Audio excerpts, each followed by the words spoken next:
আপনি দেখেন আমাদের রাজবাড়ী জেলায় স্থানীয় সরকার প্রকৌশলী যে এলজিডি বিভাগের এক্সচেঞ্জ সাহেব এসেছে, দেখেছে অবশ্য, কিন্তু দেখার পরেও এখন এই রাস্তার কোনো ফিনিশিং কাজ হয় নাই।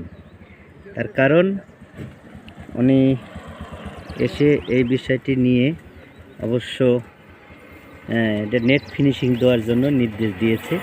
তাই আমি আপনাদেরকে দেখাতে পারছি যে রাজবাড়ী জেলা 2 নং দাসী ইউনিয়ন বড়দোয়াল গ্রাম, বড়দোয়ালে যে ব্রিজ, সেই ব্রিজের নির্মাণের কাজের যে ঢালাই দিয়েছে, পিচ ঢালাই, সেই পিচ ঢালাইয়ের যে বাস্তব চিত্রটা আমি আপনাদেরকে দেখাচ্ছি। একটু জুম করে দেখেন যে ফিনিশিং তারা দেয় নেই, জায়গায় জায়গায় ফাঁকা রয়েছে।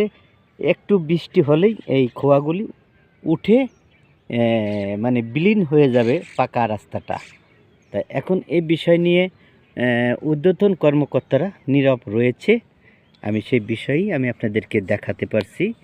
আমি শেখ মোহাম্মদ বেলাল হোসেন, অনলাইন নিউজ বাংলা।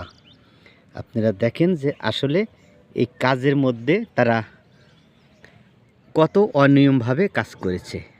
এই হইতেছে আমাদের বাংলাদেশের ঠিকাদারদের কাজ।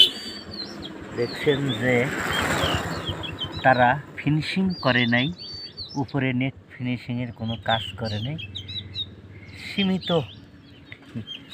এই ভিটামিন দিয়ে রাস্তায় কাজ করেছে, কিন্তু বিষয় নিয়ে দেখার কেউ নাই।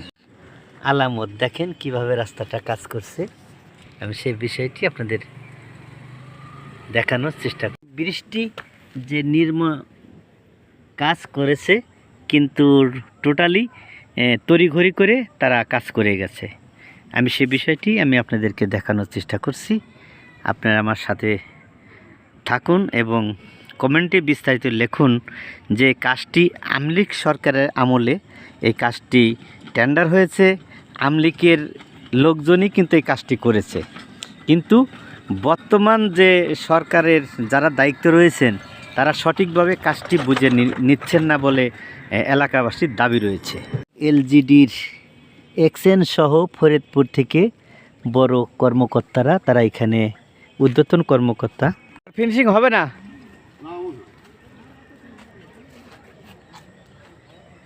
কোনো মতন রাস্তা করে চলে গেছে। দেখেন বড় বড় খোয়া আকারে, কিন্তু রাস্তা কোনো ফিনিশিং নেই। এভাবেই রাস্তা করে চলে গেছে কন্ট্রাক্টর, কিন্তু এলজিডি কর্তৃপক্ষ কোনো ভূমিকা পালন করছে না, তারা নিরাপত্তা পালন করছে।